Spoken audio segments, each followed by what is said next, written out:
Bem-vindos à Sim. São mais uma das inúmeras atividades que a gente vai ver durante esses 3 dias de debates. Esse que é o principal encontro sobre música e negócios do Brasil. E a mesa que eu vou mediar, eu sou Alexandre Matias, eu sou curador de música do Centro Cultural São Paulo, sou jornalista também e também sou do conselho da Sim. E essa mesa é basicamente um dos principais temas da Sim.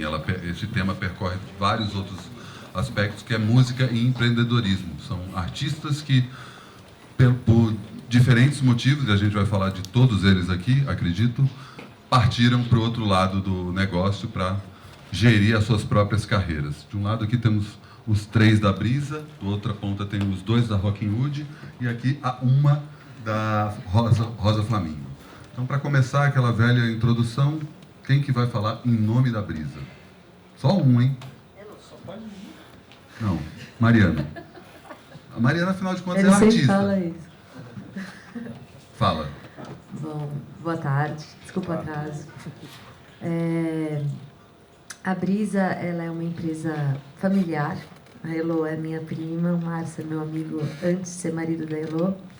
E a gente tinha muita vontade de trabalhar junto, a gente não sabia direito de que maneira, a gente já trabalhou juntos, né, de algumas maneiras, mas a gente decidiu abrir uma produtora de áudio, mais focado em publicidade, internet, cinema, mas de uma maneira mais artística, mais autoral, com trilhas, enfim, que tivessem a ver com a gente, né? Com a nossa vontade de realmente fazer música. E a Brisa tem 8 meses e a gente está super feliz, vários trabalhos legais já esse ano. Acho que é isso. Legal. Tia, Rosa Flamingo. Oi, gente, boa tarde, tudo bem?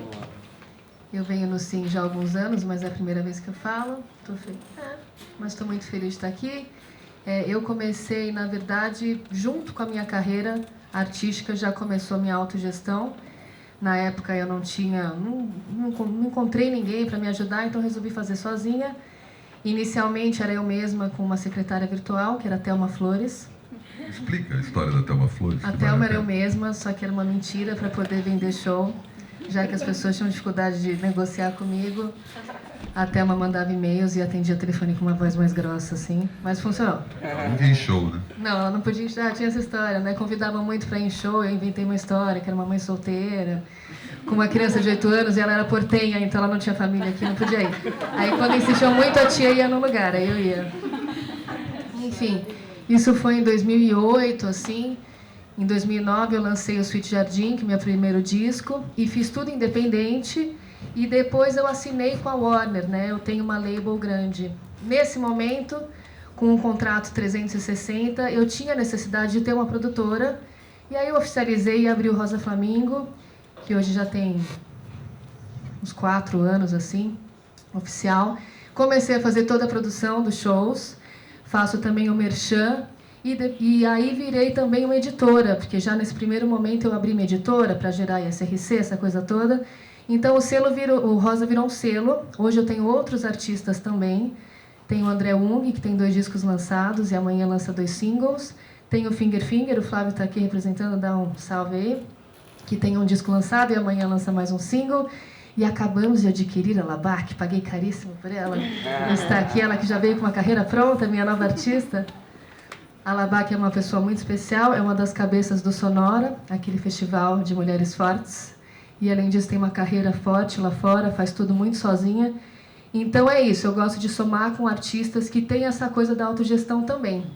Porque, muitas vezes, me procuram como se eu fosse salvar a carreira de alguém. Tipo, o Rosa pode me ajudar, o que eu posso fazer? E eu não posso ajudar e salvar a vida de ninguém. Eu posso somar e passar as coisas que eu sei. Então, é uma empresa, não é familiar, mas é pequena, e ao mesmo tempo a gente faz várias coisas, vários discos, vários eventos. E ano que vem eu vou abrir uma casa do Rosa Flamingo, eu estou chamando de clube, te contei, né? Vai ter um lugar para show, um salão para tipo 150, 200 pessoas, vai ter um jardim para eu voltar a fazer os shows que eu fazia no jardim, vai ter até sauna e ducha, porque eu quero chamar de clube, então tem que ter sauna e ducha. Não sei como é que vão ser, se vão fazer na sauna e no jardim, como é que vão ser os shows. Show na sauna? Pode ser, a gente pode fazer.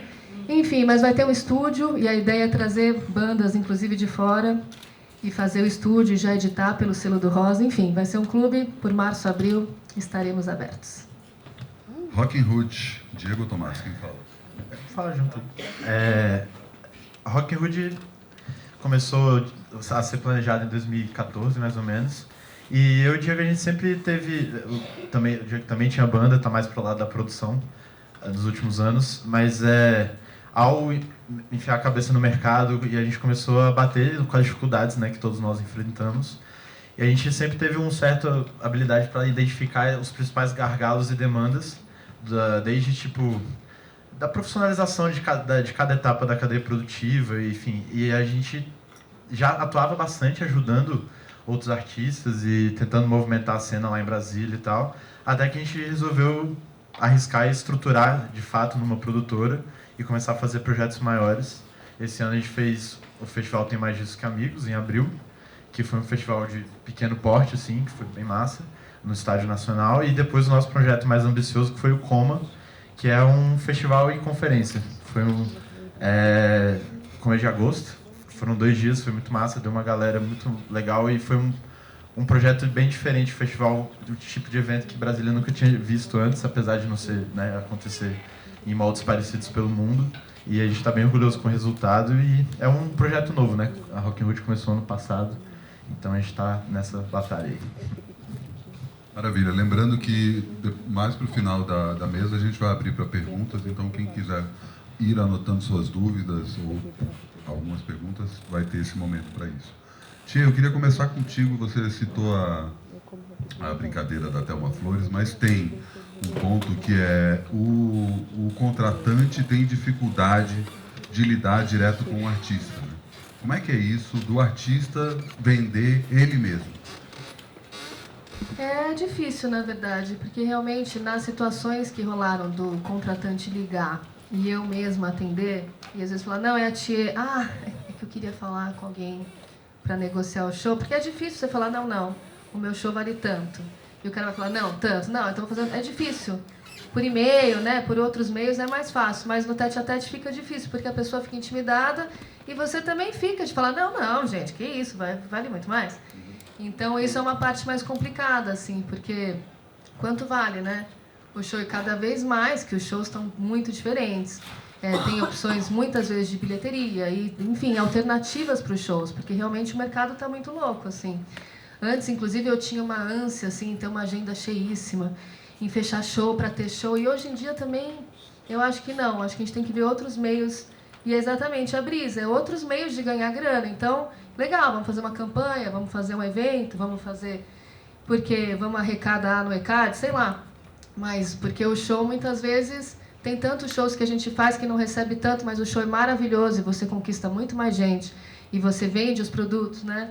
Eu tô aqui com a Larissa também. Larissa Conforto é minha baterista e ela é da Ventre. E a Ventre, por exemplo, é uma banda independente que vende muito merchan. E às vezes é o caminho da Ventre. Às vezes, mais do que o cachê do show, é o quanto que vai fazer de loja. Depois, que é muito importante. Então, é difícil lidar com o contratante? Mas se não tem outro jeito, a gente lida e faz. Porque eu sempre... Acho que eu acabei caindo nisso por isso. Gente, quero alguém para me ajudar, quero alguém para fazer. Não tem ninguém, então vou fazer, porque ou eu faço ou ninguém faz. E consegui também, fiz. Fiz a vida inteira meio sozinha. Sozinha não, claro que eu tenho a Bia, minha produtora, que está aqui, tenho mais uma produtora lá no escritório, tenho um advogado, que é meu parceiro sempre, tenho os produtores musicais. Claro que não é sozinha, né? A gente fala que é sozinha, não é que eu faço tudo sozinha. Mas é uma coisa de você peitar de um jeito diferente, assim, para que o negócio role. E não tem uma receita também do que é, o que vai dar certo, o que não vai dar certo. Eu sei a experiência que eu tenho e é isso que eu uso. É isso que eu uso com os finger, é isso que eu estou somando com a Labac. Gente, vamos somar, o que você sabe, o que eu sei, o que a gente pode fazer junto. E não tem uma receita, eu vou fazendo de acordo com a minha vida, que já é uma loucura, e eu vou fazendo, como todas as vidas são loucas, né? Então, por exemplo, eu estava aqui fazendo os flyers da Sim, pensando na pinhata de aniversário da minha filha, que eu tenho que entregar na escola. Eu nem sei fazer a porcaria da pinhata. Eu terceirizei, alguém vai fazer. E mesmo assim, o que você vai falando assim? Sei lá. O Márcio perguntou, o que a gente vai falar agora? A gente vai falar disso, empreendedorismo. Mas é isso, porque é a nossa vida, é o dia a dia. Então não tem uma regra, mas tem essa cara de pau que se faz necessário, eu acho. Até que... Queria jogar para a Elô, que vem aí do lado de cá do balcão, do lado de lá, dependendo de onde a gente está falando. Não é artista, mas toca uma empresa que hoje é uma gravadora, é um selo, é uma produtora. Até esses conceitos estão meio difusos hoje, né? Quando a gente fala de grandes gravadoras, né? Teve até uma entrevista do presidente da Universal falando que eles não se consideram mais uma gravadora e tal. Quando foi que você percebeu que era preciso fazer isso que hoje é a Brisa e o quanto isso foi a partir do teu relacionamento com a Mariana para saber que tipo, o artista precisa gerir a sua própria carreira? Eu só queria dizer que talvez, não sei se tem muita gente aqui que estava na palestra anterior sobre o canivete suíço, eu espero que sim, porque muita coisa que a gente estava falando lá, a Thier é um exemplo que responde a muitas questões. É uma artista que tem uma label grande, uma major por trás, e que está na frente de tudo, e lógico que amparada de uma equipe, como ela mesma disse, mas que está pegando a responsabilidade da própria carreira para si. E eu acho que a gente levantou muitas questões lá, e eu acho que esse modelo da Thier é um desses modelos inovadores que estão chegando no mercado e que são completamente pioneiros e necessários. Sobre a Brisa, na verdade, o Márcio ele é produtor musical, produziu Maria Bethânia, na Usete Zé Miguel Wisnik, Lineker, e a Mariana é artista e eu sou empresária, já fui empresária da Mariana e trabalho com o Márcio em muitas outras instâncias. E a gente começou a pensar isso, onde a gente poderia se encontrar junto pela proximidade que temos na nossa vida pessoal e onde também seriam outras fontes de renda, outras fontes alternativas. Eu já com todos esses questionamentos, antes eu trabalhava como empresária, agora não trabalho mais, mas com todos esses questionamentos nisso, eu tenho uma distribuidora estou trabalhando agora com digital mais físico, que a gente não precisa nem falar sobre a situação disso no mundo atual, e também descobrindo essa parte da editora. E eu acho que foi muito desse pensamento, de ver a agenda de shows, como a tia disse, e de entender que não adianta essa angústia que a gente tem de eu quero no mínimo 4 shows por mês. Vai ficar no teu querer, bebê. É isso. Entendeu? Tipo, não depende de você, não depende só da sua vontade. Lógico que ela conta muito, mas não depende. E de entender esses buracos, assim, onde a gente podia se encontrar nesse lugar comum. E aí foi muito legal, porque, na verdade, eu tive umas conversas antes com a Mariana, eu não estava me incluindo nisso. E a Mariana estava nessa busca do que ela poderia fazer de uma maneira alternativa. E ela encontrou o Márcio. E aí eles tiveram, e se a gente for por aqui? Porque o Márcio é do mundo da publicidade já há muito tempo. E aí os dois chegaram meio que para me contar isso. E aí eu olhei para eles dois, né, com todo o amor que existe dentro de mim por essas duas pessoas e falei, meu Deus, acho que é melhor eu entrar junto, porque nessa parte de produção eles ainda não estavam tão inseridos. E foi muito legal, porque a gente, como a gente tem essa vida dupla, eu tenho a Pomelo, o Márcio tem as produções dele como músico e como artista, e a Mariana tem a vida de artista. A gente conseguiu levar para a Brisa uma coisa muito, talvez, ideal, assim, no nosso conceito, na nossa ideia, assim, mas de que, bom, vamos tentar trabalhar no cinema, na TV, mas também na publicidade, mas tentar levar um pouco desse segmento que a gente trabalha, desse segmento mais independente, né? Independente, que é essa palavra também meio ambígua. Mas tentar levar essa cena, né? Essa coisa autoral que está surgindo muito legal e tentar fazer a ponte entre esses artistas desse segmento independente e marcas, que existe um abismo entre eles, e também trabalhar com mainstream, com grandes marcas, está tudo certo. Mas se a gente conseguisse levar isso e manter essa assinatura desses artistas, talvez a gente conseguisse negociações mais vantajosas, talvez a gente conseguisse fazer com que esse dinheiro financiasse outros projetos. Estamos no momento, principalmente da publicidade, que é muito legal para isso, né? As marcas estão entendendo que tudo que elas fazem significa. Então, se você quer vender uma cerveja, você coloca uma gostosona loira pelada ali, está significando a visão que você tem da mulher. E não é à toa que uma escola faz uma propaganda que ela joga o cartaz e pede desculpas às mulheres. Não é à toa que a Avon coloca, finalmente, mulheres trans, mulheres pretas com maquiagem, né? Que não existia maquiagem para mulheres pretas até então. Então, é um momento propício onde eles começam a buscar artistas que já venham com posicionamento, que já agreguem um valor. Óbvio que ninguém é bonzinho e está fazendo isso à toa. Está todo mundo surfando também um pouco na crista da onda e unindo o útil ao agradável. Mas por que também a gente não tomar esse espaço? E aí, e no cinema também, acho que a gente está nesse momento de começar, né? O cinema ele não reconhece muito a música, né? Sempre o crédito é lá no finalzinho do filme, assim. Esse daqui fica esperando até o fim, 13 minutos depois que acabou o filme, a gente tem que ficar no cinema esperando quem fez a trilha. Mas eu acho que a gente está nesse momento de valorizar essa música, de valorizar conceitos, de valorizar princípios, assim. Então, a Brisa, ela surge nisso, ela surge nesse espaço muito propício, assim, para a gente se manifestar de outra forma. Só que, no fim, foi muito legal, porque eu realmente não estava esperando ter tanto prazer, porque eu venho dessa parte de produção de show, que é um lugar que traz um retorno imediato, e eu estou amando. A gente fez uma campanha agora para a Raider com o Fiote, que foi maravilhoso. Foi maravilhoso acompanhar esse processo. Eu vejo a Mariana e o Márcio se tornando empresários e começando a sacar um outro mundo e experimentar esse outro mundo e se colocando dessa forma também. Então, eu acho que tem sido uma experiência muito rica também. Eles, outro dia, produziram uma música para a nossa campanha de abertura, foi para a Farm. E eles, enfim, a Farm deu 3 elementos e tinha que se produzir essa música baseado nesses 3 elementos, mas em muito pouco tempo. Então, acho que também foi uma experiência para vocês, né? Você já está um pouco mais acostumado, mas acho que foi uma experiência para você produzir uma música assim, criar, produzir, tem que sair, não vem com essa lenga-lenga de quero uma semana a mais na publicidade, não tem isso. Um ano sabático para fazer. Então, acho que é muito... Eu imagino que para você também seja muito isso, né? No fim, essas novas experiências trazem um retorno muito gigante para a nossa profissão mãe ali, talvez, né? Acho que é isso. Rocking Hood é uma produtora de eventos ou tá para ir além? É um pouco além disso. Boa tarde, pessoal.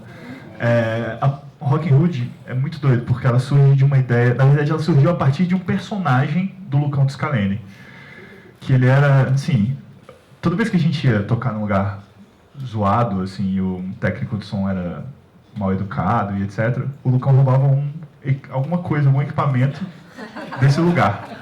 Roubava um cabo, uma Direct-Box, enfim. Alguma coisa. E aí, quando a gente ia tocar em outro lugar que tinha pouca estrutura, e o técnico era fera, tratava a gente bem, etc., o Lucão deixava esse equipamento lá. Assim. E, cara, era muito doido. E era esse personagem, o Rocking Hood, assim. E cara, é maravilhoso. E a gente ficou sacando que isso rolava da mesma maneira nos projetos, assim. Em Brasília, pô, você tinha aquele monte de projeto para artistas gigantes e os artistas de Brasília, que, enfim, no máximo midstream, assim, tinham pouquíssimo espaço. Tipo, cara, por que a gente não faz isso? De agora ir lá e pegar esse espaço e distribuir um pouco melhor, assim.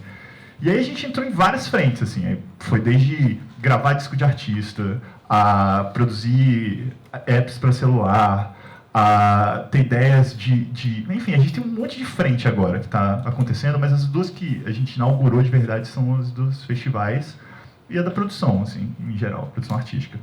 E a gente tem se dedicado bastante a isso. E para o nosso mercado, que é Brasília, a gente precisa... É um passo atrás, assim, né? Que precisa estruturar uma coisa que não existe lá para poder... Assim, a gente vê com ótimos olhos, porque como não existe, é mais fácil a gente atuar, sacou? É uma oportunidade. Então, assim, a gente tá acreditando e tá atuando nisso, tá fera, tá indo bem. Não, a gente não rouba, a gente só... Redistribuído, é isso. Não, e é massa porque...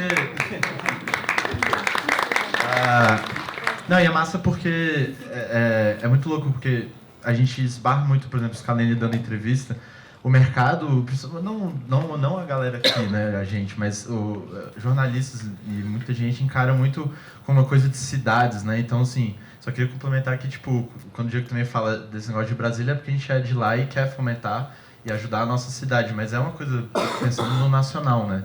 Não tem mais essa de, tipo, a cena de São Paulo está exportando, é tipo, você tem bandas do Brasil inteiro, Nordeste e Sul, e trabalhando dentro de uma mentalidade que é isso, assim, é uma mentalidade nova que a gente está tentando criar juntos e separados, né? E olhar isso como uma oportunidade de criar algo novo para esse mercado maluco que está tentando se encontrar, né? Se estabilizar depois de vários caos e mudanças no mundo. Então a Rock in Hood, a partir dessas frentes, está só começando, né? Está tentando estruturar esse processo todo e tentar achar um caminho que funcione, não só para a gente, né? Mas para outras pessoas também. Legal. Vou aproveitar que você está com o microfone, queria que você começasse e eu queria passar para os outros também a mesma pergunta. O quanto que ser empreendedor atrapalha a criação, o artístico? Ou não atrapalha, ou alimenta? Assim, atrapalha, né? Não tem como, porque é um tempo que você está dedicando para uma coisa que não é o artístico ali. E eu acho que o mais difícil é o seu meio que o estado de espírito, né? Do artístico para o empreendedor. Você sair que nem você comentou, né? De supervisionar uma planilha de bilheteria para saber quanto é que é o break-even, saber como é que você faz para apertar a divulgação para vender o suficiente.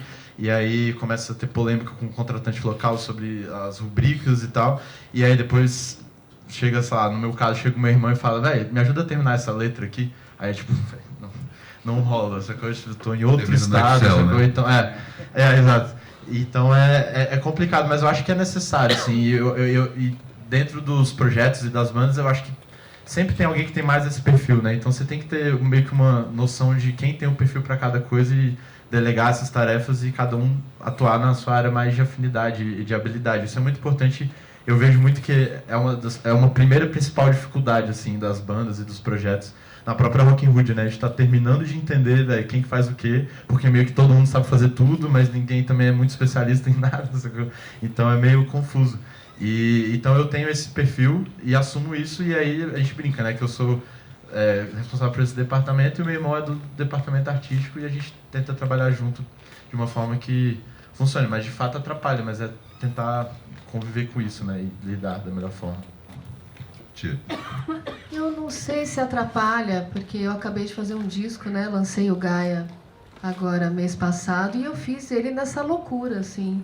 Inclusive organizando uma turnê para a Europa, a gente foi fazer Primavera Sound, eu e o Finger, e a gente organizando a turnê, depois fazendo um monte de show em turnê do SESI, assim, eram 8 shows, eu estava lá gravando voz de dentro de van. Porque eu pondo o microfone assim, ó. E é maravilhoso, né? Inclusive, dentro de hotel, fazendo dentro do armário do hotel, arranjando estúdio. Tinha que acabar uma música e uma letra, então fazendo. Então não me atrapalhou. É mais cansativo? É. Porque você tem que fazer todo o bololô e se inspirar. Mas, então, assim, realmente eu acho que eu não me atrapalhei. Eu consegui fazer um disco autoral. São 11 faixas, 10 são minhas.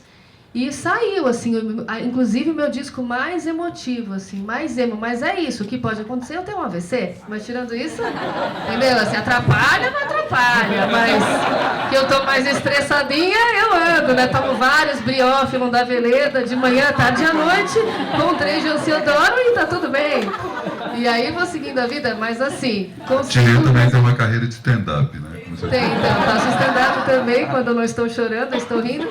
Mas é isso, então assim, eu acho que dá pra fazer, mas é cansativo, é óbvio. Tem várias vezes, pelo menos segundas e quartas, que eu penso em desistir. Eu falo, puta que pariu, o que eu tô fazendo e tal, mas vai dando certo. E é isso, eu acho que também, eu não sei também, acho que a questão da estrada, e querendo ou não, da experiência, que mesmo que seja pequena, tem mais ou menos 10 anos, já é uma experiência, também faz a gente ficar mais easygoing, assim, em alguns lados, sabe? De falar, vamos falar mais sim para umas coisas, assim, e perder uma desconfiança. Eu era muito desconfiada. Quando eu comecei a cantar, que eu comecei a cantar profissionalmente com o Toquinho, que é um cara super gentil, queridíssimo, eu lembro dele falar, eu nunca trabalhei com ninguém tão desconfiado que nem você. Tipo, é difícil trabalhar com você. E eu pensava, gente, mas eu sou tão boazinha. E realmente eu tinha esse perfil. Então acho que isso eu fui avançando também. Tanto que muitas coisas que rolaram no Gaia, hoje em dia, e até no Rosa, são coisas que eu falei sim. Beleza, vamos, sim. Ah, quer conhecer? Quero, vamos fazer. Ah, quer conhecer essa compositora mexicana? Sim, vou fazer. E aí saíram coisas daí, e a mesma coisa do Rosa. Vamos conhecer, vamos falar com essa marca? Sim, vamos ver. E acho que tudo isso, o negócio vai, assim. Então a minha criatividade ainda bem consegui, rolou.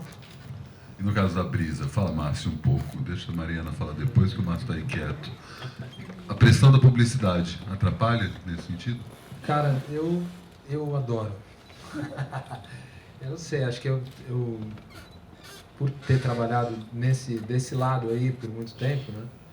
Eu gosto das coisas sob pressão, gosto de ter um deadline de entrega, adoro que a coisa tenha, vamos fazer até ali, e ali a gente tem que ter a parada pronta. Acho ótimo, acho que a gente tem que expressar o que a gente tem de agora, assim, no processo produtivo, né?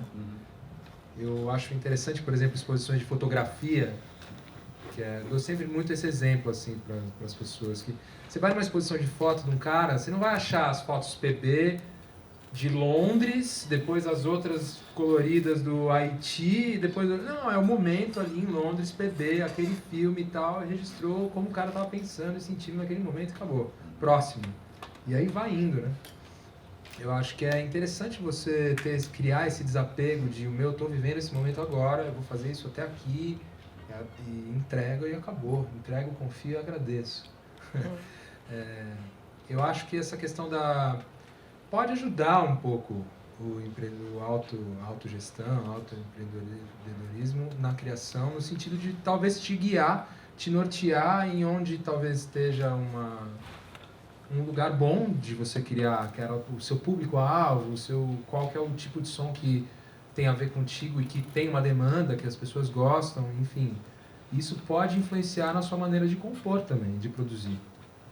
Por outro lado, eu acho que existe uma razão que tem que ser saudável dessa história, né? Então, acho que no momento em que uma coisa está pegando na outra, acho que é o melhor momento de você achar alguém que possa te ajudar a cuidar dessa parte que realmente costuma ser muito oposta ao pensamento artístico. Então, acho que tem que tomar muito cuidado com as economias burras, né? Então, deixar de chamar alguém que trabalha, nem que seja meio período para você no dia e tal, que vai resolver uma série de funções chatas pra caramba e que te limitou de produzir, talvez seja uma economia burra, entende? Vale muito mais a pena você confiar isso a alguém, entrega ali e tal. A Heloísa me ensinou isso muito bem. Mas eu gosto. Pressão pra mim é massa. E você, Mariana, você nunca tinha trabalhado com publicidade e agora tem isso em cima. Eu tô gostando também. Acho que tá me ajudando muito como artista. Assim, por exemplo, nesse caso da Elo, que ela falou de fazer a campanha da Farm, e eu e o Márcio, a gente tinha que compor essa música, e a gente compôs tudo. Aí depois as minhas composições começaram a sair, assim, mas beleza, sabe? Eu falei, nossa, mas que fácil e tal. Porque às vezes a gente fica isso, rodando e acha... É meio esse sim que a Tia falou, sabe? De você largar mais, assim, ver que as coisas andam. E acho que a gente pode também ver o lado do outro, né? Nessa questão mais do empresário, assim, né? É de você também enxergar mais o lado do contratante, né? Aquela passagem que o cara tá te pedindo... E o outro, e você não quer ir naquela hora, sabe? Você começa a entender melhor, assim, os lados. Isso também acho que é uma vantagem de começar a estar do outro lado. Está aprendendo a lidar com essa pressão. Tô. O que vocês acham? Fala real, Lobo. Tá. Isso acho que tem uma coisa também que vale para todo mundo, essa pergunta. E eu acho que boa parte do público que é artista também deve ter esse dilema. Isso é a regra para o artista daqui para diante? Daqui para frente, todo artista tem que ser empreendedor, tem que ser seu próprio empresário? O que vocês acham disso? Eu acho que ele tem que, pelo menos, saber ser. É o mínimo. Assim, não tem como ele mais, minimamente, não entender sobre a gestão da carreira dele. Porque, cara, são vários detalhes. Assim, o artista mesmo...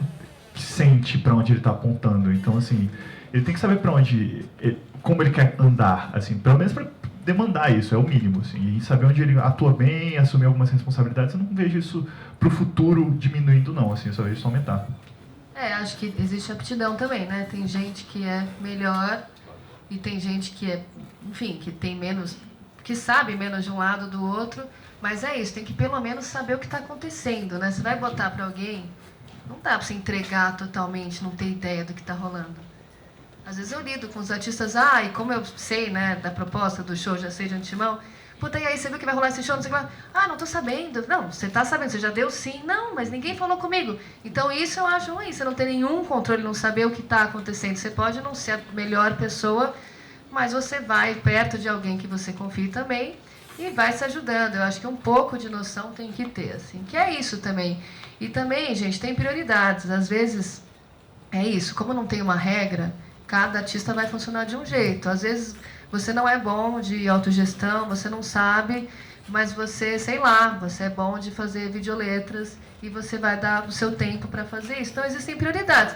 Aí tem artista, por exemplo, que é melhor na produção, então, que você... E sem também se culpar muito. Não, agora, esse momento, eu estou produzindo mais do que compondo mais. E nesse limite, porque todos nós temos limites, né? Não adianta, porque senão existe uma pressão também que a gente tem que fazer tudo e tem que estar tudo certo. Isso tem que estar com dinheiro, você tem que investir, você tem que saber. E tem um monte de coisa que a gente não sabe mesmo. Mas tem que pelo menos ter essa vontade de entender o que está rolando e aonde que a gente pode trabalhar. Por exemplo, eu dei o exemplo do merchan da Ventre. O merchan de banda de rock nunca vai ser igual ao meu merchan. Uma cantora da MPB, eu nunca vou vender o que vende as bandas de rock, porque o fã da banda de rock compra uma coisa que o fã da MPB compra outra coisa. Então não adianta eu querer ficar fazendo camiseta. Cita exemplo. Não, camiseta. A Lari vende, sei lá, uma porrada de grana de camiseta da Ventre. Eu não vendo nenhuma. Não vendo nenhuma. O que eu faço mais é colocar nos meus amiguinhos a camiseta. Eu vendo outras coisas. Eu vendo muito disco, por exemplo. Eu vendo, sei lá, eu vendo outras coisas no site. Mas camiseta tem um tipo de merchan que é de banda de rock. Que não adianta, ainda estou experimentando, então eu vou experimentando. O que eu fiz agora? Eu fiz tatuagem, igual a minha, eu fiz uns caderninhos do Gaia, eu vou fazer um kit para o Natal, que é kit de 2018, vai ser uma vela com fósforo com esse caderno aí, para você escrever as coisas que você quer, kit queima pariu. Tudo. Kit pariu. Boa, vou vender esse kit pariu. Então, assim, eu vou experimentando, fiz umas calcinhas, sei lá, o pessoal não compra camiseta, mas de repente compra calcinha, a gente vai experimentando, mas não adianta eu ficar quebrando a cabeça porque o pessoal não é o tipo da camiseta, é o tipo de fã. O fã da banda de rock, ele quer a camiseta da banda de rock. Então acho que é isso, a gente tem que ir entendendo as limitações e experimentando também. Né? E essa noção, esse exemplo serve para várias coisas também, tipo, você entender o seu perfil, né? Uma coisa que é interessante sobre que rola com banda de rock, eu acho que tem esse tipo perfil de fã, muito fã fidelizado, assim. Com venda de ingresso é muito interessante. Na MPB, a venda de ingresso na hora costuma ser bem maior do que no rock, pelo menos do que antecipado. E no rock, assim, né, tipo, geralmente vende mais nas 2 primeiras semanas que abre as vendas do que, tipo, às vezes na semana do show. Então, por exemplo, agora mesmo no Circo Voador, sábado, com Far From Alaska, a gente, deu uma empolgação que vendeu 500 ingressos em 10 dias. A gente, pronto, vai lotar. Aí, desde que vendeu 500 ingressos em 2 semanas, agora tá em 800, só que depois de mais um mês, assim. E aí isso tem várias implicações, né? E você tem que ir estudando tudo isso, tipo... Enfim, se o público é fiel e compra rápido ingresso, então talvez não valha a pena fazer esquema de lote promocional. Porque senão você está baixando muito seu ticket médio. Mas aí talvez na MPB isso vale a pena porque você garante que a galera tem o ingresso antecipado e não desista de ir no dia, se for deixar para comprar na hora. Né? Então são essas matemáticas que, se o artista tem noção dessas coisas, você consegue ir estudando e fazendo a coisa funcionar melhor. Né? Elô, você que já foi empresário, como é que você vê isso? Todo artista precisa virar um empresário de si mesmo? Eu acho que depende, gente. Eu acho assim, eu entendo essa coisa das limitações. Tipo, esse último mês, o Márcio fala que ele gosta de prazo, mas ele me deixa louca. E aí, tipo, chegou uma hora que eu vi que o Márcio estava tipo, precisando se trancar no estúdio e criar, que era um projeto muito importante. E eu, tipo assim, passei 3 semanas sem ter a sensibilidade de falar pra mim, me dá esse contrato. Porque não era uma coisa da Brisa, era um projeto pessoal dele. Me dá esse contrato que eu cuido desse contrato. A gente, às vezes, fica nessa coisa de...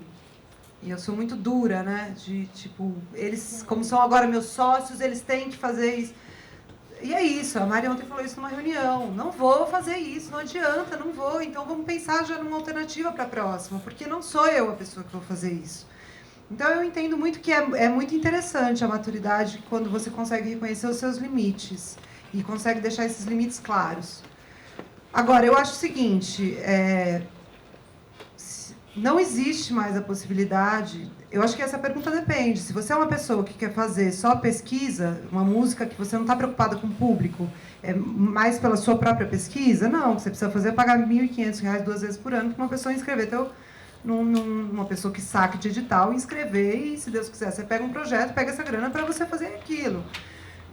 Acho que músicos da música instrumental é completamente diferente da gente, né? Agora, eu acho assim, que se você almeja uma carreira, se você almeja chegar num lugar, se você almeja ter um reconhecimento, digo por experiência própria, não existe mais, pelo menos é o que eu vejo e vejo do que os meus colegas falam, empresários, não existe mais a possibilidade de alguém te olhar e falar, nossa, deixa eu fazer tudo por você. Não acontece isso mais.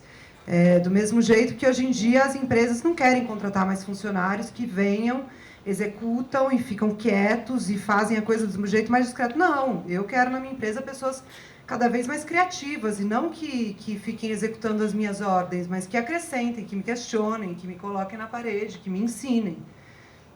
Então, assim, eu vejo a gente buscando isso, sabe? E eu acho que eu passei para o outro lado agora, né? Estou fazendo produção de um festival, da primeira edição de um festival, junto com a Priscila Mello, que é a produtora executiva de um festival bem grande, que vai acontecer ano que vem, em abril, aqui em São Paulo. E aí eu estou recebendo os empresários, assim, né? E é muito louco, é triste, né? Porque só depois que você questiona os 10 anos que você passou, né? Mas, assim, eu estou questionando muito, assim, porque eu olho coisas, assim, que as pessoas me falam, que eu falo, não é possível que em 2017 você está me pedindo isso, entendeu? E aí a gente sempre cai, até eu mesmo, sempre cai nessa questão de, esse empresário viaja. Não, o empresário viaja o caralho, entendeu? Quem viaja é o artista, que está ali alienado, que se não sabe o que o empresário está fazendo, está ali alienado. E responde tão 50% quanto, entendeu? Então, assim, eu acho que tá difícil, só que hoje em dia a gente tem acesso à internet, a gente tem acesso ao que está acontecendo, a gente tem acesso ao jeito que os artistas estão se posicionando, a gente está mais ligado, a gente está mais... Está todo mundo o tempo todo onipresente ali. E sinto muito, mas eu sempre vou me interessar em trabalhar muito mais com artistas que são mais proativos. Então é isso, se você está buscando chegar em um lugar e precisa de alguém... Cara, mostre proatividade. É isso que a tia falou, entendeu? Ela procura gente que soma ali. E não que vai ficar ali sentado esperando. E eu acho assim que é isso, estamos na Sim. Qual a porcentagem de artistas aqui? É exatamente isso, entendeu? Outro dia a gente estava dando um curso super legal que, não tinha um artista. Tá perdendo tempo. Tá perdendo tempo. É necessário pensamento sobre isso. O sistema está mudando, o sistema de empresários está mudando. Eu não conheço um empresário que quer continuar cuidando 360% da carreira do artista, 360 graus da carreira do artista, ganhando 20%. Nenhum. Eu boto minha mão no fogo, que não tem um empresário nisso que ainda está feliz. Quer dizer, da galera que eu conheço, lógico que do mainstream eu não sei. Então, assim, se você está buscando isso, cara, você está bem atrás. Está na hora de se renovar. Terminou, né? Terminei. Eu acho que acho que todo processo de mudança, né, como nunca existe um turning point, a gente está sempre em processo de mudança. Mas eu acho que tem sempre essa coisa de estar tá cômodo como estava antes, né? Muito mais fácil. Você, enfim, antes os artistas tinham uma gravadora que basicamente cuidava de toda a estrutura dele, né? Então ele se apoiou nesse jeito de viver, nessa maneira cômoda. tem uma série de outras coisas que a gente pode pensar nisso. O CD pro MP3, que a gente baixava, tinha que entrar lá escondido para baixar as paradas. Agora tem as plataformas digitais, como isso é monetizar, enfim. Uma série de coisas na cadeia onde a gente tem que ainda encontrar os formatos ideais. Mas uma coisa que é a mais certa é essa, de que por mais que você tenha a maior major do mundo por trás de você, não sei o que lá, seja dono de você mesmo, porra. No mínimo, né? No mínimo você tem que ser dono de você mesmo. Eu acompanhei, apesar de antes ter tocado muito com artistas que eram de gravadoras e tudo mais, acompanhei muito esse ninho aí dessa cena independente paulista, né? A gente estava dentro dessa formação desse negócio e tal.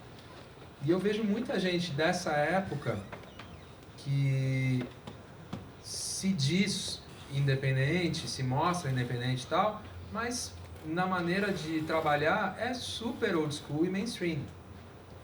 E espera muito que se faça por ele.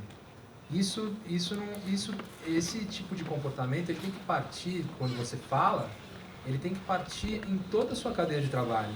Não somente na sua cadeia de trabalho da sua autogestão, mas na maneira como você trata o cara, o motor da van, o cara, o seu road, o seu iluminador, todas as pessoas. Enquanto ninguém tratar a parada de uma maneira horizontal, sem hierarquias, não faz sentido nenhum esse discurso, esse blá blá blá de sou independente, vamos me dar a mão. Não dá a mão nada, você está querendo, na verdade, é lucrar com isso e que prestem serviços para você da mesma maneira. Então, acho que enquanto... E aí é isso, é um processo de mudança mesmo, é uma transição para um tipo de gestão mais da autogestão e que funciona muito bem. A gente estava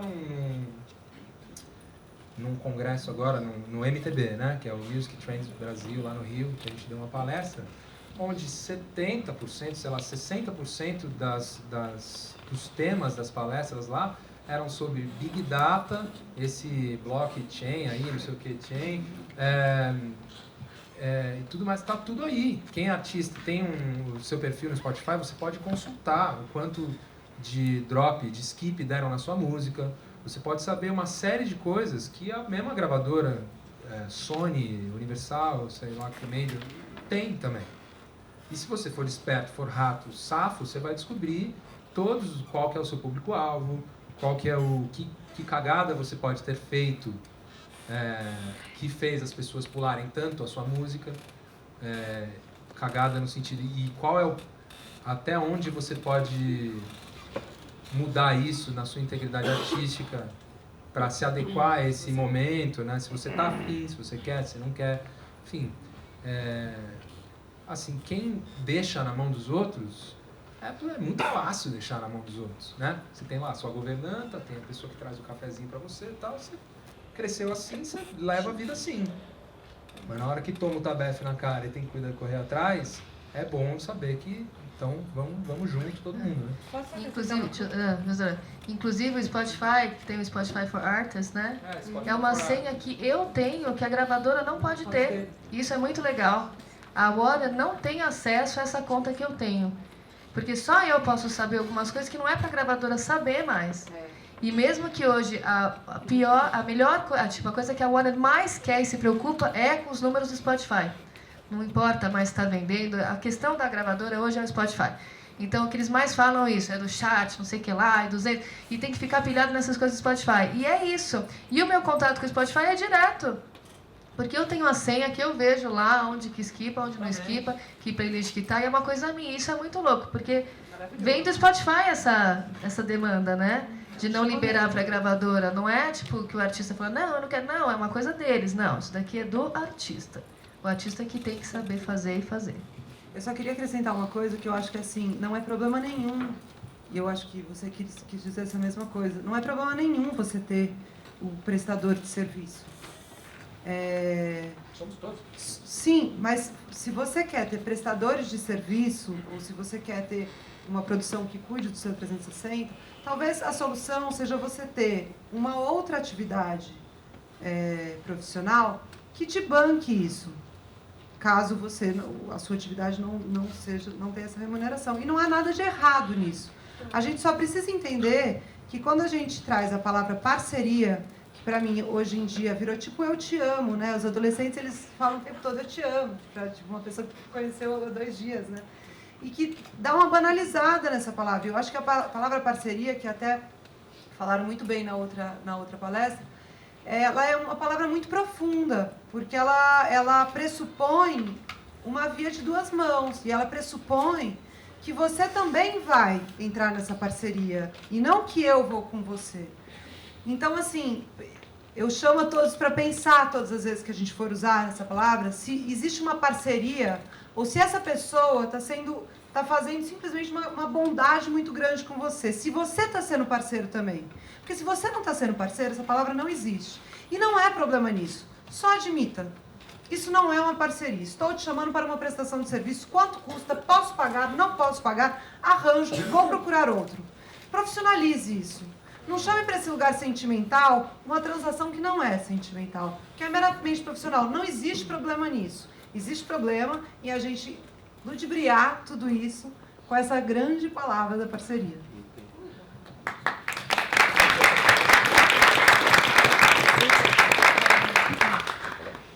Eu só queria compartilhar que o Scalene passa por um processo exatamente disso tudo, assim.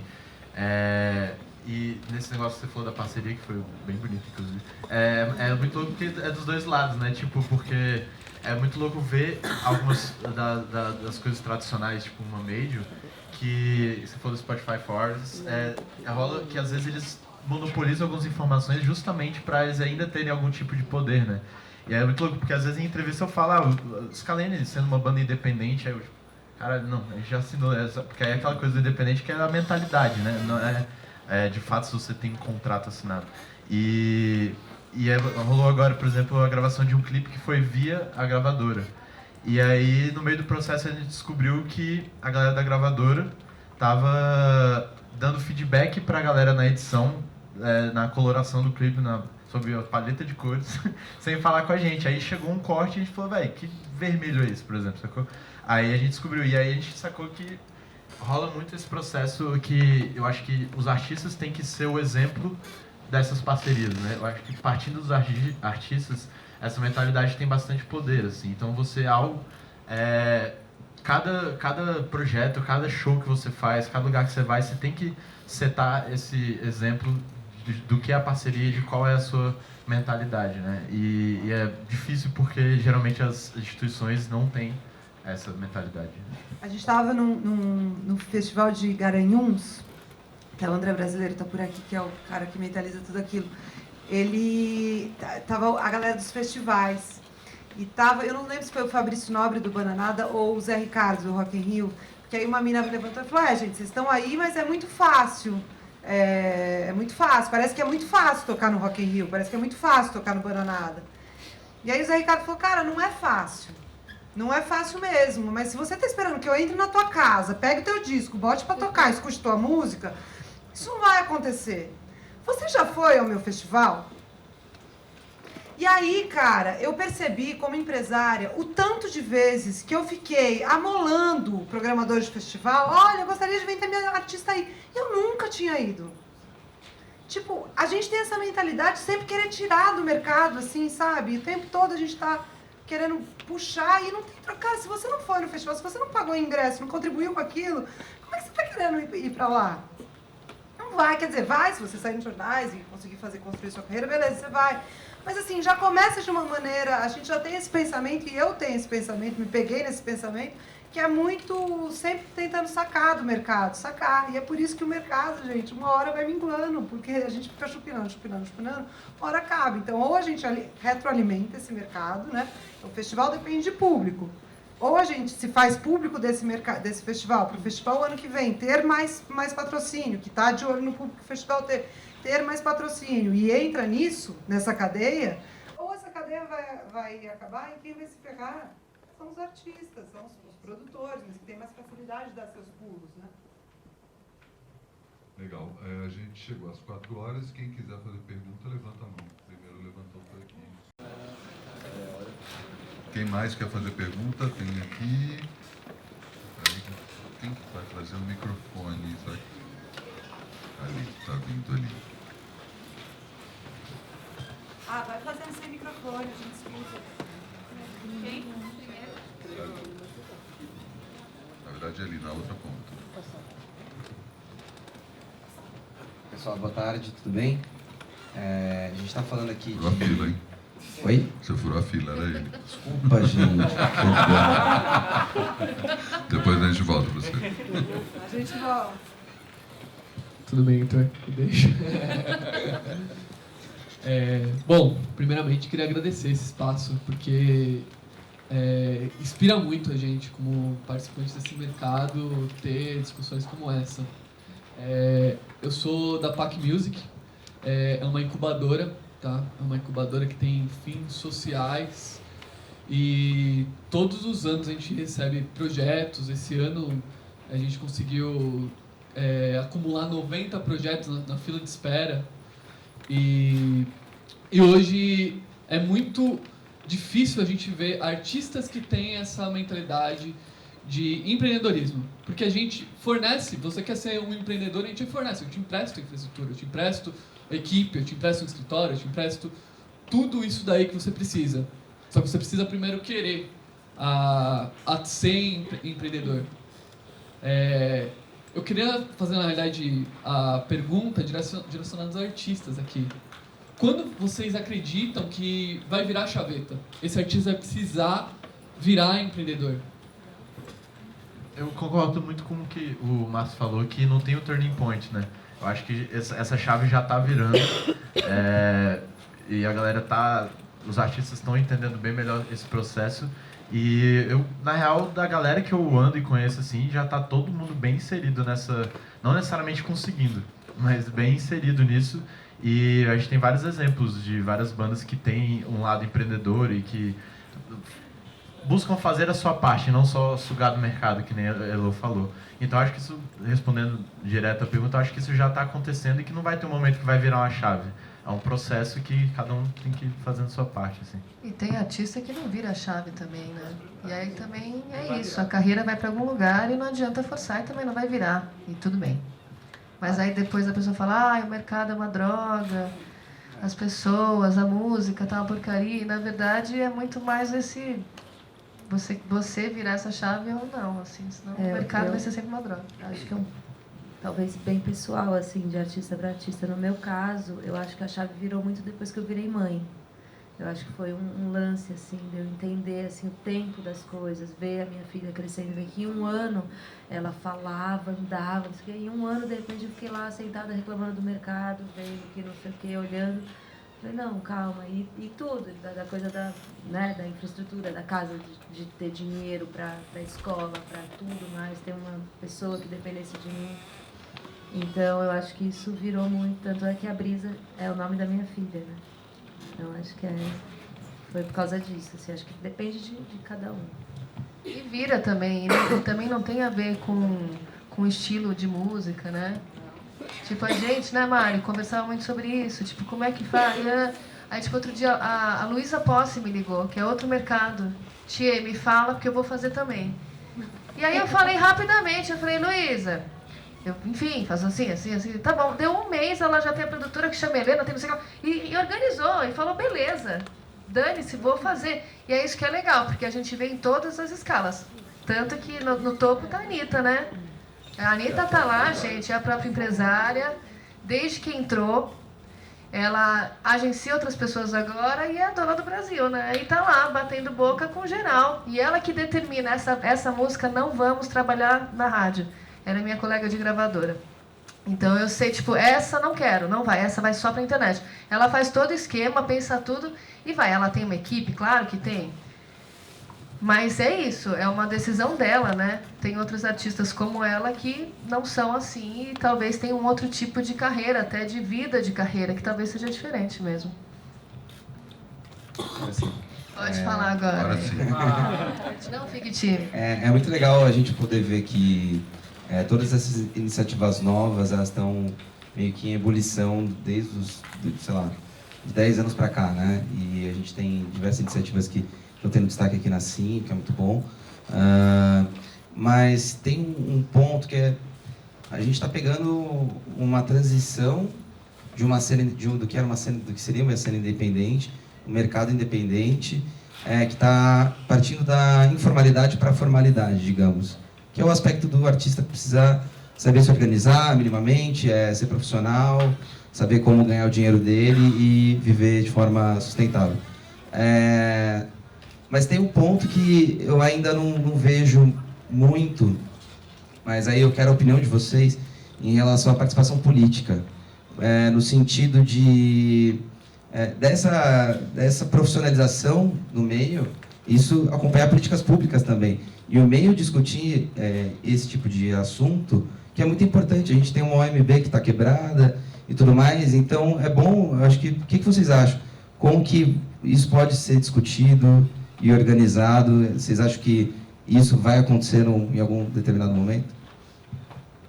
Você quer falar? Não? Então, eu acho que essa responsabilidade é muito dos artistas. Porque é o seguinte, se a gente não for lá reclamar, se você não for lá atrás de fazer as coisas, se não for lá descobrir como é que aquela lei funciona e assumir isso, ninguém vai fazer isso, cara. Então, assim, a gente atua bem nisso, assim, de descobrir quais são os mecanismos, o que é possível ser feito. É possível a gente viajar para outro país conseguindo algum tipo de mecenato? A gente vai atrás dessas coisas para descobrir. Porque existe um monte de ferramenta que às vezes a gente nem usa. Então, assim, e o ponto é justamente esse, você trabalhar descobrindo isso, assim, e exigir o que você quer também, assim, descobrir quem que vai te representar e conversar com as pessoas, eleger alguém que vai representar você de verdade lá. Tipo, isso é cidadania, sacou? Não é nem uma questão artística, assim, basicamente você entender o seu papel como cidadão. De comunidade. Exatamente. Eu acho que no ano passado ou ano retrasado da Agência da Música? Enfim, acho que foi ano passado. Quando foi o impeachment, gente? Ano passado. Então, começou ano retrasado, por um ano eu trabalhei com o Ministério da Cultura na tentativa da criação da Agência da Música. E foi uma das reuniões profissionais mais tristes que eu já fui. Foi a entrega do projeto à sociedade que o Juca Ferreira fez, que era o projeto que a gente tinha terminado. A gente primeiro era um grupo de 25 pessoas, depois a gente reduziu para uma equipe de 6 pessoas, que eram 6 pessoas do mercado. E a gente chegamos ao projeto e entregamos à sociedade, porque a gente sabia que o golpe viria a galope e que a gente não teria mais força para seguir com isso. Eu acho que falar de política pública hoje em dia, de política cultural, a gente está num momento muito complicado, né? Porque a gente está, assim, um dia depois desse golpista ter dito que a sexualidade só pode ser dita nas escolas públicas dentro das aulas de religião. Eu acho que não dá mais para a gente chegar. Eu não tenho mais condições de falar sobre Rouanet hoje, com isso acontecendo, assim, né? A gente está nesse momento muito louco. Eu saí desses grupos todos, assim, políticos, porque eu não estava conseguindo. Tipo, eu estou muito mais pensando na brisa, entendeu? O que vai ser na escola da brisa daqui a pouco, sabe? O que eu acho que foi muito fértil para a arte. A gente tem o Felipe Cato, que acabou de lançar um disco e que foi um cara que foi lá e fez o próprio disco, entendeu? Um recurso que ele tinha. E isso vem dessa dificuldade.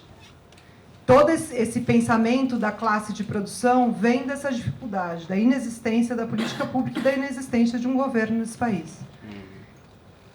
Acho que a música, ela é muito distante do momento do teatro, né? O audiovisual, foi uma arte completamente dependente do governo, né? De verbas públicas e tudo mais, e é por isso que ele se organizou tão rapidamente.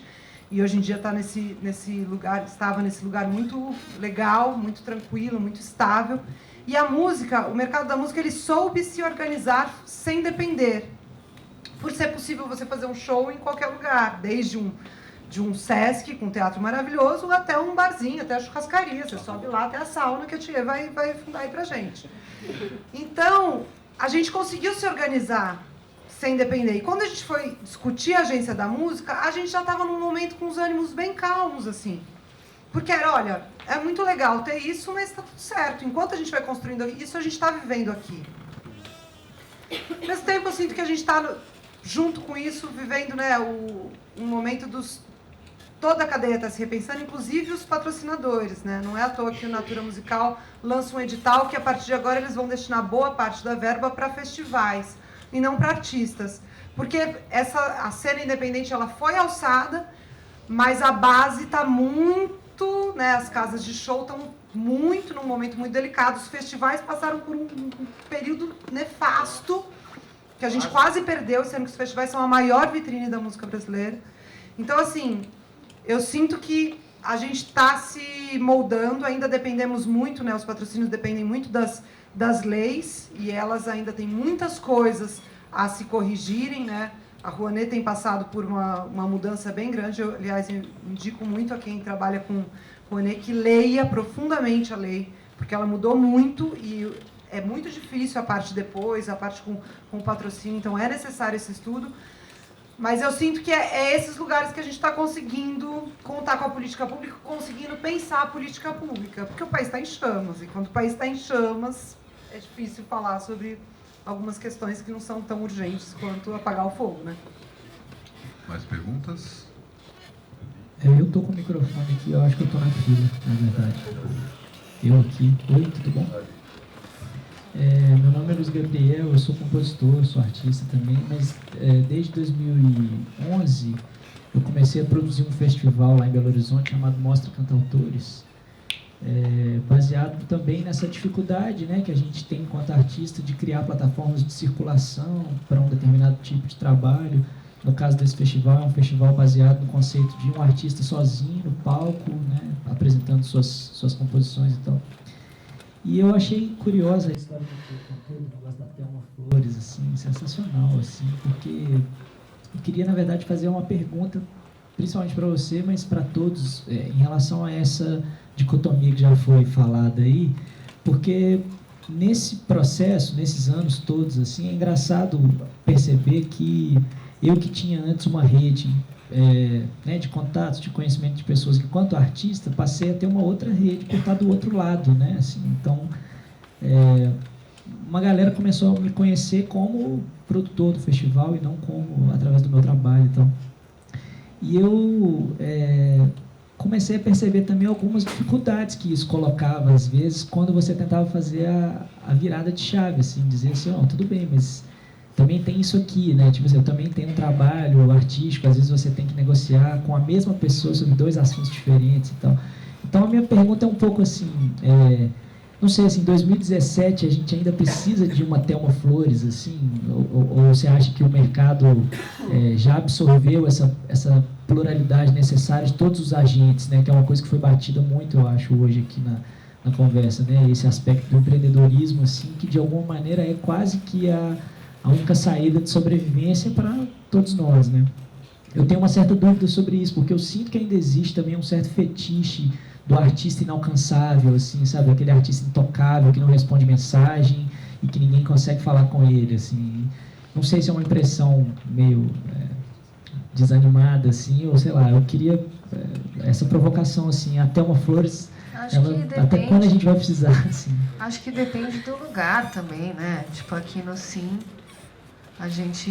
é o terceiro ano que o Rosa Flamingo vem, esse ano eu vou cantar, tô aqui, ano passado o Finger cantou, a Naná, que era a nossa artista, fez no outro ano. Então, todo ano a gente vem, conversa. Então, aqui é um lugar que eu não precisa ter a Thelma, né?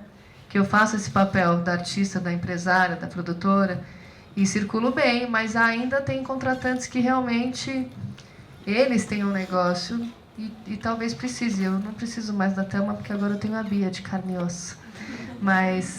Mas muitas vezes eu tenho uma ideia e eu falo, Bia, você vai lá e fala.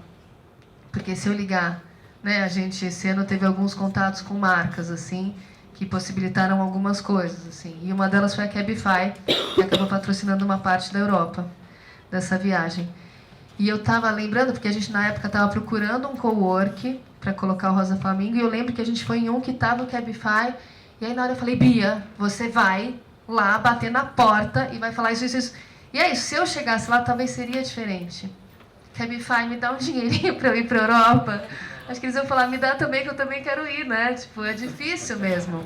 Tem situações que é difícil você chegar lá. Quando, claro, se eu chego e falo, olha, vou falar o Rosa Flamingo, isso, se eu for vender o Finger, Se eu for vender a Labac, eu posso ir como tiê, mas na hora que eu vou vender a tiê é mais difícil mesmo. Então é bom você ter uma pessoa para te peitar junto, assim. Então, em muitos casos é isso. Eu jogo a Bia foi no Cabify, bateu lá na porta e conseguiu, entendeu? Eu acho difícil, acho que se eu tivesse chegado lá, eu já ia na minha cara, já ia ter uma cara mais de humildade, sabe? Me dá uma graninha que eu quero ir pra Europa. Não tem jeito. E a Bia não, ela chegou e peitou, falou, gente, temos um projeto maravilhoso para a Europa. E aí deu certo. Então, às vezes, eu acho que ainda é necessário, assim. A gente tem um exemplo, desculpa, só rapidinho. A gente tem um exemplo muito interessante disso no mercado, que é o Fiote, que é um dos maiores empresários do nosso segmento e que virou artista. E ninguém quer falar com o produtor, porque todos os contratantes têm acesso ao Fiote, todo mundo tem o celular do Fiote, quer falar com ele, tipo, Fiote, vai aí, faz seu show por 50% a menos. E ele não permite. Na hora da negociação, você tem que falar com ele, te indica, ele fala, ó, vamos fazer, que massa, vamos fazer, tá aqui o Cabé para negociar para você, que é um cara incrível. Mas eu, nesse festival, dei uma forçada de barra, porque o Fiote é, tipo, muito meu parceiro, assim, na produção. E foi horrível o resultado, entendeu? A gente já tava quase se mandando, ele principalmente, assim, tava me odiando, tipo, meu, vá merda, sabe, do que você tá falando. Porque é muito difícil você... É muito difícil eu chegar e falar, olha, meu show é maravilhoso, eu vou arrasar, eu vou levar 5 mil pessoas. Como você não vai falar assim, se você falar, eu vou te achar, eu também, tipo, cara, você tá se achando demais, espera lá, né? Enquanto pra mim é muito fácil falar, cara, você não tá entendendo, peraí que eu vou te mandar os links da Tia, olha esse vídeo aqui, vamos ver junto o vídeo que a Tia fez. Vamos ver junto, olha as pessoas gritando o nome dela lá atrás, olha que lindo, entendeu? Eu consigo te mostrar isso, mas ela se mostrar dessa forma... Você entra ali numa intimidade, num lugar meio estranho. Então, eu acho que até uma flor se faz necessário. Meio Pelé. Meio pedante. Se tratando em terceira pessoa. Só um detalhe, só um detalhe. Eu fiz exatamente isso com o Fiote. Exatamente isso. Eu fiz. Eu me ferrei um pouco. Mas ele foi legal comigo. Eu sempre penso no Fiote, essa virada dele, né? Eu sempre penso, gente, como é que o Fiote faz hoje em dia? Calma aí vai, troca de roupa e joga alguém, porque realmente... Vestido é empresário dele. Eu só queria falar que você falou o negócio do fetiche do artista. Eu acho que, enfim, é o que a gente falou um pouco aqui. Não tem certo e errado, cada um na sua realidade, na sua proposta de trabalho. Mas eu acho que é encarar também porque você não pode ser admirado como um artista que justamente responde a mensagem, que é acessível. Eu acho que isso é muito mais condizente com o mundo de hoje, sabe? Eu acho que esse negócio do artista inalcançável é uma coisa que está ficando no passado. Ainda tem um pouco disso, pode ser benéfico dependendo do tipo de artista, dependendo do nicho, mas eu acho que é uma visão mais moderna, eu acho que mais legal, é justamente o contrário, sacou? Porque você não ser um artista admirado que seja admirado e que a galera olhe, nossa, que legal, que exemplo de artista legal, justamente porque é acessível, porque responde mensagem, porque tem uma noção legal do mercado, que se interessa com quem está trabalhando e saber como é que está sendo o show pro contratante, sabe? Então acho que é virar essa chave que você comentou de enxergar e de ser esse artista nesse sentido e não ficar preocupado em que eu vou responder o contratante e aí ele vai começar a não encarar eu como um artista sério. Eu acho que não tem mais muito isso, assim, sabe? Legal. Temos aqui a última pergunta, depois a gente vai fazer as considerações finais. Boa tarde a todo mundo, eu sou o Bruno, eu me considero um empreendedor musical. Eu queria lançar uma reflexão para vocês, o seguinte, em 2009 a gente foi participar do SXSW para lançar o nosso segundo disco, e naquela época já se falava sobre o artista empreendedor, já se falava isso no SX, e ao longo dos anos, todas as feiras que eu participo, se fala isso, a mesma coisa, que o artista tem que ser empreendedor, que a gente tem que virar a chave. Ano passado aqui teve um painel falando, vários painéis falando disso. O que eu acho interessante é o seguinte, cada ano tem pessoas diferentes falando. Eu todo ano estou falando sobre isso quando eu participo de algum evento e vou lá falar. Mas a reflexão que eu queria deixar aqui é o seguinte, gente. Todo ano tem gente diferente falando sobre isso, sobre o artista ser empreendedor. E a gente vê as mesmas coisas, as mesmas frases, tipo, tem que virar a chave, tem que fazer, tem que acontecer. Eu acho que o Brasil precisa, o artista brasileiro precisa parar com esse sonho de que vão te descobrir e você se perguntar se você quer isso mesmo para você, essa chave já virou faz tempo, só a gente não está enxergando. A gente que eu falo que não quer enxergar ainda, né? Queria lançar essa reflexão para vocês, se para vocês o mercado já não virou. E outra coisa, só deixar no ar, eu não acredito em mercado independente, depois que inventaram a internet, eu acho que todos nós somos interdependentes uns dos outros. Eu acho que lá fora vinha se fazendo mesmo já há muito tempo isso, né? A gente vê, sobretudo nos Estados Unidos, na Europa também, mas nos Estados Unidos eles são bons nisso, né? A gente via, por exemplo, houve já 2000 nessa época aí, meio de 2000, festivais tipo Pop Load, que tinham bandas que chegavam até a gente que eram todos os caras se gerindo mesmo e tinham um alcance fudido, mundial e tal. Acho que aqui no Brasil a coisa é um pouquinho mais difícil, talvez por esses moldes mesmo, que são difíceis de se desvencilhar, cara. Eu acho que isso realmente é mais difícil. A outra questão... Mas é que eu não acho que, desculpa, não acho que é o mercado também, acho que é o artista que tem que virar a chave. Exatamente. Porque o mercado talvez ele leve anos e talvez não mude, talvez é isso. É aqui dentro que você vai virar a chave se você quiser ou não. Você também não é obrigado a virar, mas o mercado virar a chave eu realmente não sei, assim. Até porque, às vezes a gente olha ano passado, foi um ano tão ruim, não, teve artista que foi muito bem. E teve, tem diferenças, não tem jeito. Então, acho que é mais uma questão própria do que do mercado, assim. O mercado, eu não sei se... Mas o advento da internet, de fato, foi a virada. E foi aí que realmente começou essa cena alternativa e independente aqui, sobretudo de São Paulo. Eu venho de uma época em que a gente, quando lançava o disco, ia fazer rádio no Nordeste. Programas de rádio antes, só voz e violão e tal, para divulgar o som lá, para depois chegar lá e ter um público que já cantasse o som, levar o disco até lá antes, para depois fazer o show. Depois, com essa galera aí, né, a Tulipa, não sei o que lá, a gente começou a chegar, tipo, pela primeira vez em São Luís do Maranhão, e tá todo mundo cantando a parada se a gente nunca ter ido para lá, por exemplo. Então, realmente, isso torna o artista mais independente nesse sentido. Mas os formatos talvez não sejam tão independentes assim, visto as gravadoras. Elas já estão se amoldando, né?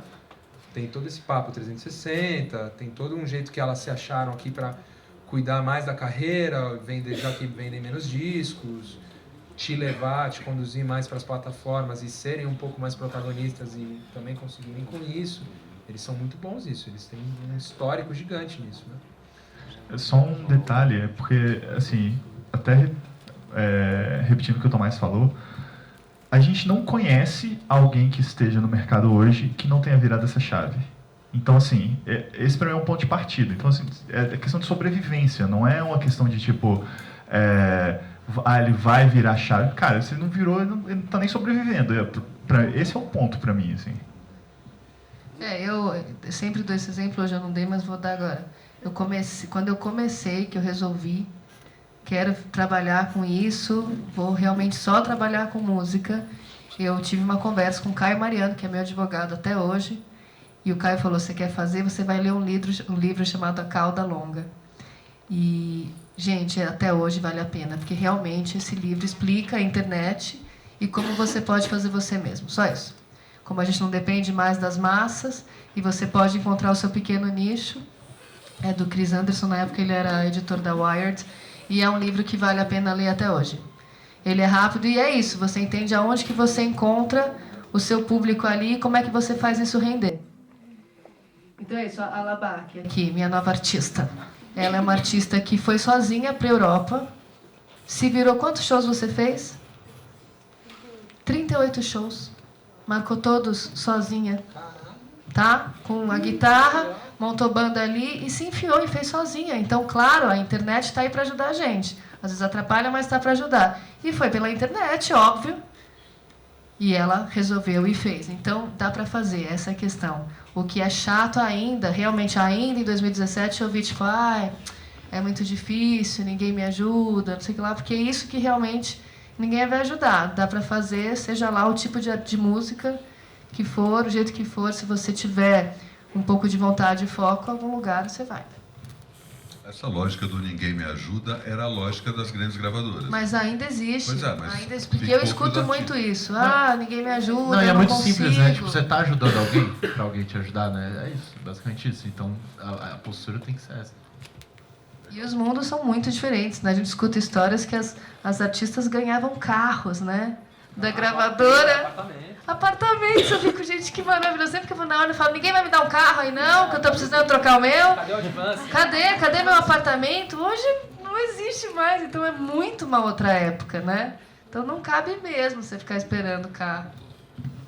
Gente, estamos chegando aqui aos finalmente dessa mesa. Eu queria agradecer a presença de todos. Eu acho que o papo foi bem legal. E lembrando que a gente está na FIM, tá todo mundo aqui. Não deu para fazer a pergunta. Encontra no corredor, puxa. Tem um monte de gente que poderia estar nessa mesa também, falando desse mesmo assunto e sobre outros que a gente vai ver. Agradeço a presença de todos aqui, a presença de todo mundo que está assistindo e também participando da FIM. Vamos que tem mais FIM pela frente.